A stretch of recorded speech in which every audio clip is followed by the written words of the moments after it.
Okay, you're the first guest on the podcast from New Jersey, Really? Well, that's exciting. officially. That's very exciting. Yeah, I'm at the Jersey Shore. There's lots New Jersey has a lot of parts, mountains, city, but yeah, I'm at the beach area. Yeah.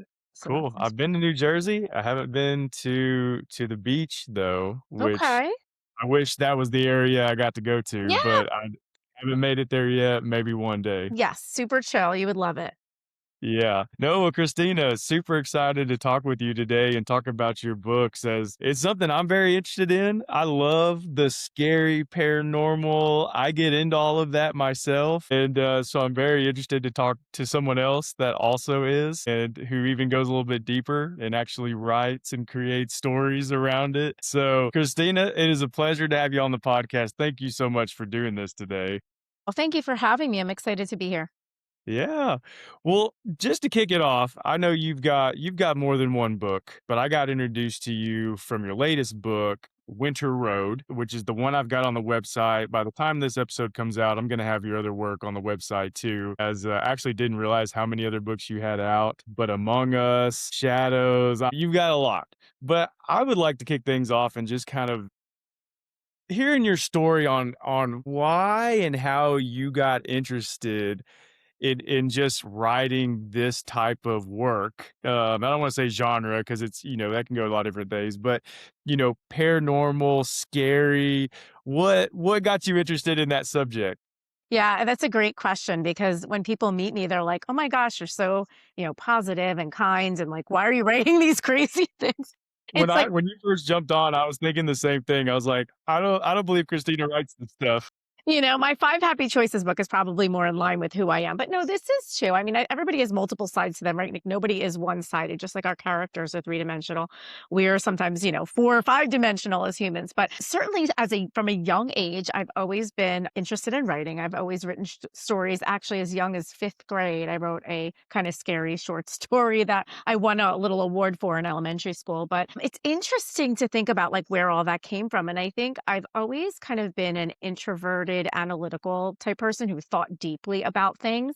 I would lay in bed at night, look at the stars, and wonder, is there anything out there? Like I always thought about that kind of the other side of life, and and not in a morbid way, but truly in my life, I have had a lot of people who have passed away at a young age, and so I was always kind of curious and also fearful. And when I finally decided to get into writing more professionally, it was just natural for me to be attracted to the darker side of stories because I wanted to use it as a way to process things that have happened to me in my life. And I have, a background in psychology, and so that kind of went along with it. Like, how do I face my fears? How do I overcome these things? And writing really was helpful. And I think that kind of thrilling feeling you get when you read a thriller or a paranormal is what I wanted to experience as well as for my readers. So it was kind of a natural, although it doesn't seem natural if, like I said, someone were to meet me in real life, like we're talking right now, and this is who I truly am. Just go, oh my gosh, people go, you write like thrillers? That's so not what I would expect of you. But it is for me cathartic and a way to process life's events, so to Yeah. speak. And one of my questions for you was gonna be, you know, have you ever experienced something that kinda led you to being more interested? Because I think mine's similar to you, like, I don't have, like, a moment where I'm like, "Whoa, that was super paranormal." Like, I believe in that stuff, I've been around, I've heard things, I'm from a family who believes in that for one reason or another and the experiences, and so, like, I feel like there's been a couple moments where I'm like, "Yeah, this could have been a little bit weird." I definitely believe this stuff can happen, and so and again, I think that's why, like, especially when it comes to movies, like, anything paranormal, I'm like, "These are the scariest because I believe this stuff's real," and so it gets me good, but it sounds like you're kinda similar, like, there's little moments that kind of got you intrigued, but not like a scary moment to where you were like, you personally went through something crazy and that's where it triggered it. No, and it's funny because I always have believed, and I think this is kind of, and people may say, that don't believe in this may not agree with me, but I've always believed that anything is possible, right? We just, as human beings, do not know it all. We think we do, we look at the science, we look at the data, and I'm a clinical person. I went to school for clinical psychology. Like, I look at the data, I look at the science behind things. But I also believe there's a part of life that's just unknown.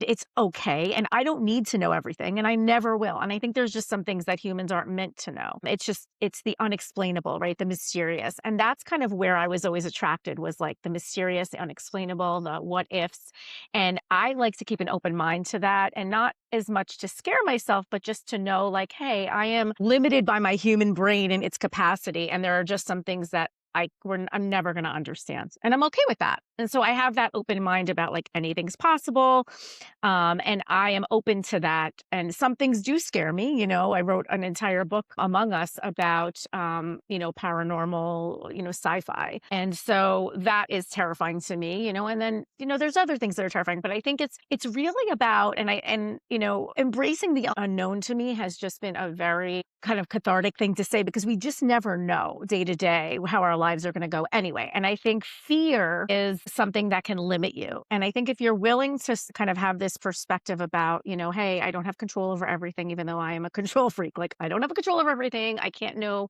what tomorrow will bring, and I can't know everything. But having an open mind about, like, I'm just gonna move through this life and, like, take it as it comes and trying to live that. It isn't easy to do. I still have my fears and anxieties like everybody else, but I really do try to think like, "Hey, we don't know it all." And I don't want that to hold me back. I want that to open up my mind to explore further. And that's where my writing goes to, exploring the things that scare me and having my characters face them. It's easier to write about someone facing them than for me to like have that experience and face it because I probably would freeze. In any of my book scenarios, I would freeze. My characters don't freeze, like they move forward and they overcome and they become stronger. And that's like almost like a wish for myself, like that I can do that. And that's so I write about these things because I believe anything is possible. And like if it were to happen, how would I react? Well, I I would hope to react like my characters, although I probably wouldn't. I'd probably hide under the blanket you know, or like run out the back door. I mean, I wouldn't be, but yeah, so I have an open mind about a lot of things. And I think that helps me have a healthy sense of exploration when I'm writing these stories that don't seem real. And then stories like Winter Road, which are very real. It's domestic suspense. Yeah. So yeah. Yeah. No, I love everything you're saying, and especially the open-mindedness part, because that's a core thing of Books for Guys is encouraging people to read just to learn things, and maybe you learn something that you thought you knew something about, and it kinda opens you up to maybe considering a different alternative or just critical thinking in general. I love what you say too, like, you breaking down the way you write in the stories, like, I'm just thinking of pure, good and evil, I Yes. believe in that stuff, and 100 so yeah, so and then you dig a little bit deeper and, like, I do believe certain situations people have been saved because something helped that or 100%. something yeah, so there's just all these things, and you hear people tell stories too, and it's just, like, so fascinating. I'm like you, I could listen to this forever and just be like, "Wow, like, what is that? What happened? Like, Yes. why how did that take place?" "Who's around me right now?" Like, I don't That yeah. At it's the so core of it is what you're saying. At the core of it is the good and evil, the battle between good and evil, which I think they're like my books, are about. But you're yep. absolutely right. That's at the core of it is that belief that if there's good, there's evil, and that is scary. Yeah. And I like too that you are almost like motivating yourself with your writing is like, hey, if I ever face this, I'm going to be like my character, or I hope I am, and I'm going to do this because this is how I would get past this situation or how I would overcome this weird obstacle. But I did want to ask Christina, because you kind of got into it a little bit on just like your process of creating your story, because I know writers do different things. They either plan it all out and then they start, others it's kind of on the fly. Some people write the ending, figure out the front from there. How do you go about putting your stories together? So I'm like a book nerd and like I love school, I love learning. So I always do a little bit of research before, whether it's on the writing craft or the topic. And I love learning about writing and how to be better at what I do. And I'm always striving to do better and try different things. So the first part, usually the divine intervention was what I call it, comes to me of like, oh, I need to write a story about this topic or this character. Like for Winter Road, it was the character. I had an image in my mind of this character driving down this snowy road, going home for the holidays, leaving behind a life that she no longer wanted and not going into something she didn't know what she was going to be going into. That was all I had. and I knew the title was Winter Road, and I knew her name, and I could see myself kind of driving down the road. That kind of came to me, and then I'm like, I built the story around that, and I had a pretty good idea of what was going to happen. And that book kind of wrote itself. I consider that book like a divine download. I literally was writing 3,000 words a day. I got up every morning at 5 o'clock. It kind of came out of me. That's not normal. Usually for me, I do some kind of a plotting. I do like a loose plotting structure, kind of Save the Cat is a plotting structure of beats. That's really for screenwriting, which I'm getting into now. But for books, I use it for books too. And it was helpful because it kept me on track. I could get very easily, I think like many authors can go off on a tangent and like get lost in the story and to let the character take you away to a place there's never no end. So I like to have that structure. So I loosely plot like 15 beats. I mean, you can take those 15 beats up to 40 beats, but I do like the 15. And I just start plugging and playing what I think is going to be. And then, of course, my books are always skeletal. Like they come out very skeletal with just the story. And then I go in and add the depth to it after the fact. So I'll build it up after, and then maybe something changes and I move in, or I have to edit something. But I really try to start with a very skeletal version so that I've got the story down. That makes me happy. It stresses me out. I am not a pantser. A lot of people do really well writing by the seat of their pants. I get very stressed out not knowing what's going to happen and then having to rewrite something 10 times. It's just how my brain works. I'm a left-brained person. Even though this is a creative art, I am left-brained. So for me, I need a structure, and then the creativity comes in the day-to-day writing. The creativity comes in the plot twists that I didn't see coming. And I love that because that happens a lot. That happens a lot in Among Us. Plot twists I didn't expect in it. The story kept twisting and turning. And that made me happy because I'm like, oh, this is exciting. But I had a roadmap, which was my like safety net, I guess. Yeah. No, love that. And I'm curious to know too, because again, all of your stories are a little bit different. And so, and you kind of answered your question too, because you have a full-time job too. So I'm always curious, Yes. like how people go about just finding the time. It sounds like, for this book, you were up early because you were motivated, you had stuff going. But now that you've put out, several pieces of work, is every book that you do, is it still, and I'm thinking of like the approach of writing a book. Do you sometimes feel stress or pressured to put another book or story out there? Or is every book you've written been an organically enjoyable experience and you don't feel a lot of pressure because you're still kind of on your own terms with it? But I know like as people become fans of your work and they want to see more books, I could see where maybe you feel the pressure to put more out there. But like what's your experience, I guess, so far with your writing, and what's your goals moving forward? Is it something you want to tackle and maybe one day this becomes like your work and you're a full-time author? Or is that something if it happens, it happens. If it doesn't, it doesn't. And I know that's a lot of different questions there, but Yes. I'm just curious, like your overall experience as an author. I would love nothing more, and I think a lot of authors feel this way, to write for a living, like full time and do nothing else. And what I mean by a living is like that's my primary thing that I do besides like my family life, which is like number one. So it is a hard thing to do for me because I have so many different things going. I have a young child at home. I have, an elderly father. I'm a family, husband, and my own life. So to have all those things, my priority is always like taking care of me and the people in my life. Like that's always number one. So writing has been like a passion of mine and a hobby of mine. And I say that it is a professional hobby. I mean, there is a professional element to it because I am writing for what I would like to be a full-time career. But on the flip side of that, yes, regardless of what fans want or don't want, I always feel pressure to put more book. I never feel like I'm doing enough. I feel like even though I have so many books out there and the last one was a long time ago, I should have had a book out by now. Now I'm working on a screenplay, so that's a different animal. But I would love nothing more Yeah. than to put more stories out. It's finding the time, right? And my time is the morning or maybe a day off, or, I'm unwilling to write at night or on the weekends when I'm with my family. It really is hard to find that time. But I mean, I'm always feeling that pressure as a writer. I feel like I have to do more. I'm not doing enough. I just think it's my own competition with myself. And that is just who I am. And I have that kind of like how you do one thing is how you do everything. I kind of feel like that about everything I do. Like I'm never doing enough. I need to do more because there's always more to do. And I'm trying to find a balance of just relaxing and saying, like, this is on your terms. but not allowing it to be so relaxed that I don't do anything. And that's the balance of like, it's easy when you don't have a deadline to just push it aside and pick up, the other things you need to do that are pressing, that are screaming at you, the things yelling at you.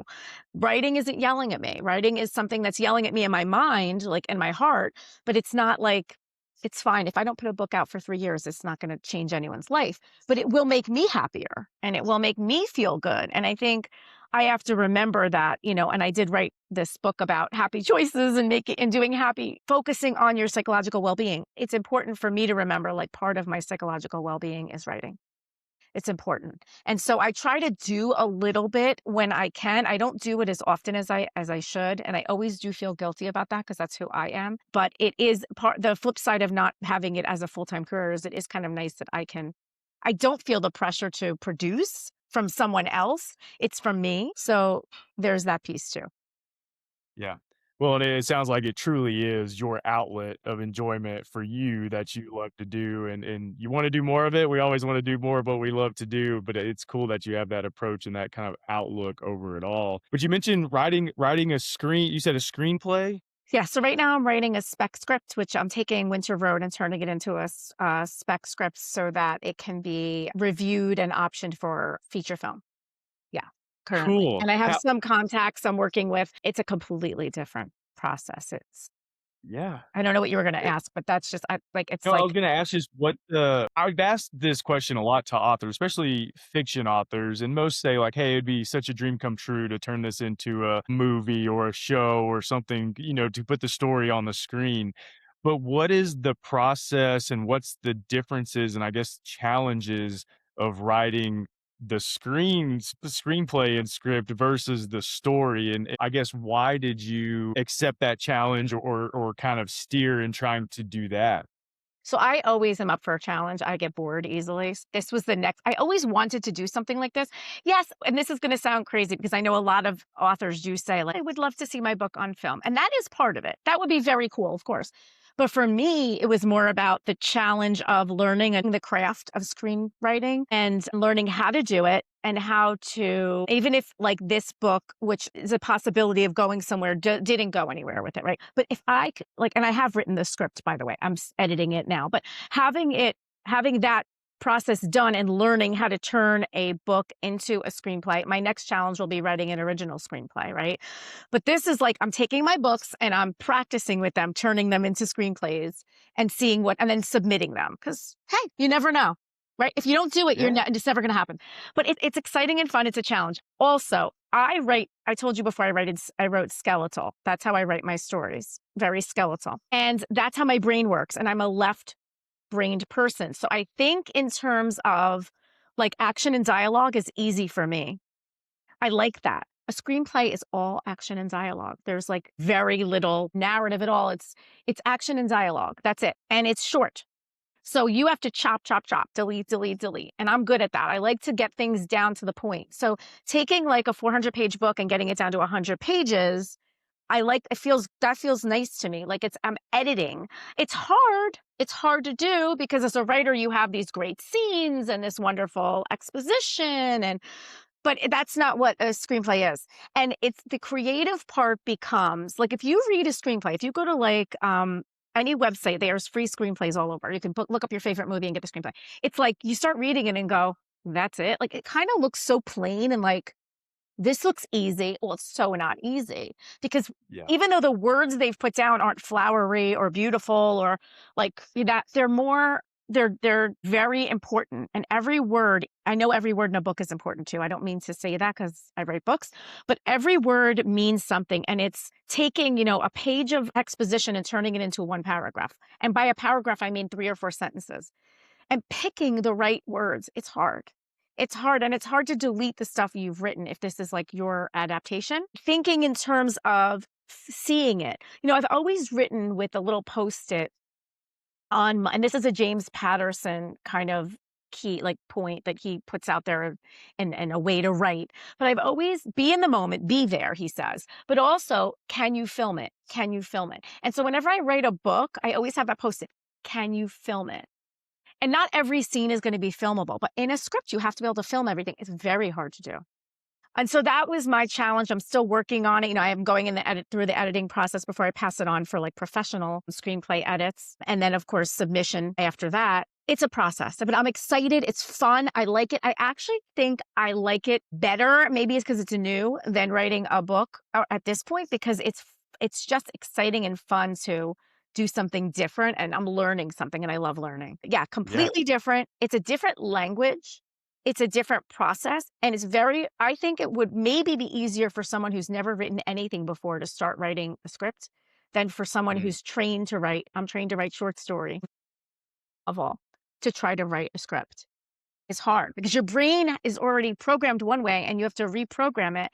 And anyone I talk to says, it's easy. You already know how to write a story, but it's not easy for me. I have to learn I'm a process person, right? I have to learn the process. So it's been interesting, it's been fun, and I am happy, and not everybody would feel this way, but I am happy, even if my scripts don't go anywhere, that I did it. Like, I feel like I have another notch in my belt in terms of learning something I can use for the future creative things.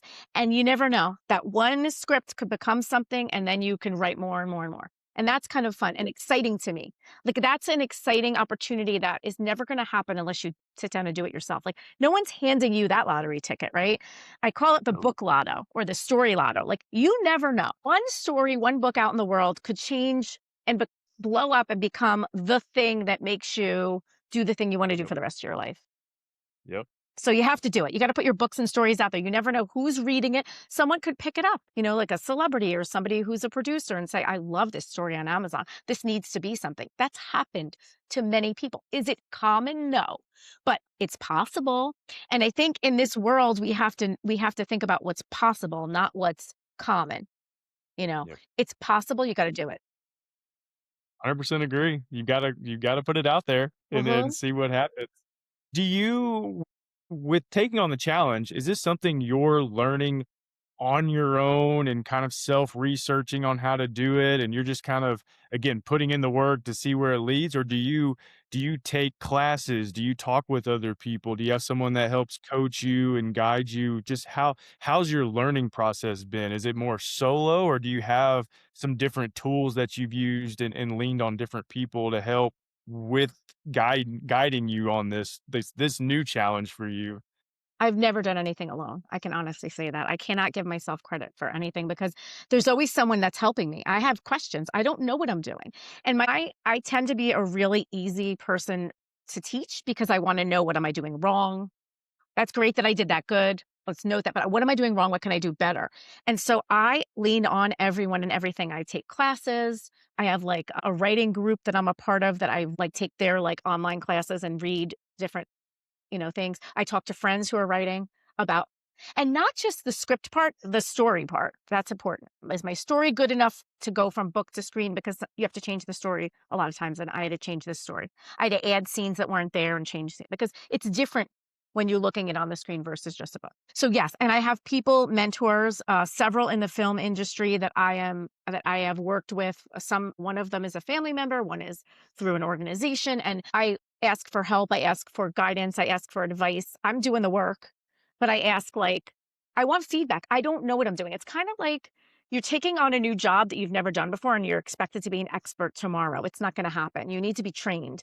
And a lot of that training comes from on the job. Like, you can take all the classes in the world, but you need to do on the job training. It's the same thing to me. I take the classes and now I have to put that to work.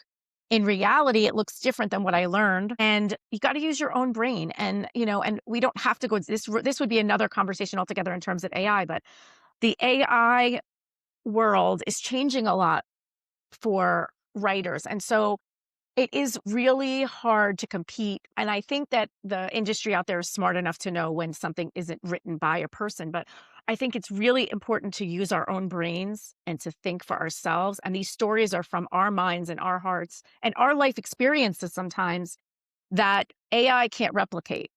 So even though that there's a good use for that piece of it, I think when you're doing something, especially for the first time, if you want to be good at it, you need to do it all by yourself. And you need to really learn the craft. And you do that not just from reading and stuff like that, but from like people helping you along the way and saying, this isn't good enough.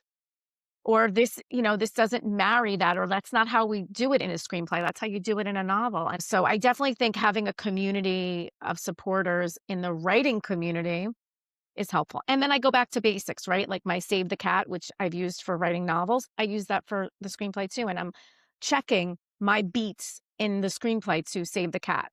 Like I'm just like checking. It's kind of like an editing process. But yeah, it's a lot of work to come from not doing the work. You got to do the work. Yeah. Well, you seem to have like the perfect balance of no, you need to start. So you put in the work, you're learning on the go, you're going to figure it out on your own, but you also have the perfect counterbalance of curiosity and seeking guidance and wisdom from others and asking for help. And you love to learn. So you're constantly asking questions and trying to figure it out. So I think that's like the perfect combo to accomplishing anything, because if you're just learning and you never do it, well, then it never gets done. But if you just sprint, then you can probably make a lot of mistakes that you don't need to make if you can kind of learn from some others along the way and kind of mix those two together. So it's really cool to hear you. Again, I could just hear the aggressive balance of both sides where you're like, I'm a worker, I can do it, I'm going to put this out there, but I also understand I do need help. I need a little bit of guidance, and I'm going to go seek that out so that I do my best work when I am sprinting. And so I think it's really cool that you have that approach and that balance because, again, when I talk to people, it seems like the most successful people have exactly that. They're doers, but they also are not prideful enough to and to get people to invest in them and have mentors to help them along the way. And they give credit there a lot too. Like, hey, I couldn't do this without the help over here. I did put in the work, but I have a lot of help and I want to make sure and give credit there. So I think your approach and the way you go about that is very, very cool. And I'm glad you shared that because I think people need to hear that. Yeah. And I appreciate you saying that. And I think it's just, drop the ego. It's really easy. Like, I'm proud of my accomplishments, and a lot of times people will read my bio and I'm like hiding. It's not that I'm not proud. I'm just like, I do this because I love this, and this is what I love to do. I love to write. If I had all the time in the world, I would be writing story after story after story. And so the ego's got to go though. Like, and it doesn't mean you can't be proud. That's not what I mean by that. You be proud of your work. Absolutely celebrate it. Tell people about it. No one's going to know if you don't tell them. I'm terrible at that. I'm terrible at that. But tell people, be proud. Hey, I worked hard for this, and I'm proud of it. And wherever it went, like I'm always proud of myself when I type the end. Or, now fade out. I'm always proud of myself because I did the work, and that, like, I feel good about that. But the ego gets in the way when it's like, I know it all and I don't need anyone to tell me. There's always somewhere higher to go. There'll always be somebody who's more successful than you, even if you are like a Stephen King. Like, listen, Stephen King's learning and growing in his own way. His stories are changing, and maybe it's a life experience that he has that shapes how he writes something, but it's a learning experience. I think you always have to keep your mind open to learning and growing. And as you get older and your life experiences change, you learn things and you lean on people. And if you have that kind of mindset in this industry, no matter what you're writing, people want to work with you. I pride myself on trying really hard to be a good person and to be kind and just show up. And with everyone I interact with, I'm not perfect. I have, no one is, but I feel like in this, I approach life the way I approach writing. It's like, if I'm going to be kind, I'm going to be open, I'm going to be as good of a person as I can be. And I'm going to be, proud of my work, but I could always be better. It could always be Yeah. better. And Yeah. that's the fine line of like, is it good enough? It'll never be good enough for me. Never. And this is where I struggle with hitting the send button on submissions or sending it to the editor, because it'll never be good enough. But you got to let it go at some point too. You have to know when enough is enough and move on to the next step. Yeah. Yeah. Well, you definitely should be proud of the work you've done. And we will do a great job of promoting your work and sharing it out there so people can find it and read it and help you out with that. Since you said you don't like doing that as much, we'll proudly push your work out there and celebrate you. But Christina, I've got one more question for you. And this is a question I ask everyone that comes on the podcast, just from a book standpoint. And I know it's a tough question depending on where you're at in life or what you're doing or what you're reading lately, but I'm always curious to know, what is a book or two that has meant a lot to you personally or professionally? And what's a book recommendation that you like to give to others when asked? So that's a really hard question. I'm reading constantly, and I don't know what my latest readings. I have some nonfiction out there. I think for the writers out there, I definitely think there are a ton of great books. I mean, of course, I love Stephen King's On Writing. I think it's like Just one of those very get to the point of what you need to do and keep going. I love for writers also Save the Cat. Any Save the Cat book or novel writing, or it's really good to have structure. When it comes to fiction, I love all kinds of fiction, but I am going to say one of my favorite authors who is not a thriller author.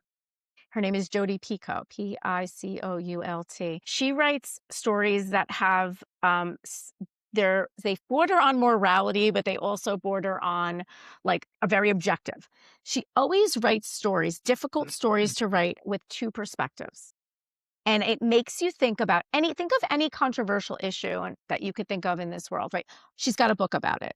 And the reason I love reading her books is because she takes the characters from both sides and she does them justice. And so you could really pick up one of her books. It's fiction and you can read it like, I'm interested in this topic. This is something that I've always felt strongly about or against, for or against. And you will walk away with a well-rounded viewpoint. And I think that is really important. I think it's easy to, have one and the only way. But I think when we have these well-rounded viewpoints, we can have conversations with other people. We can make choices about what is important to us and what isn't.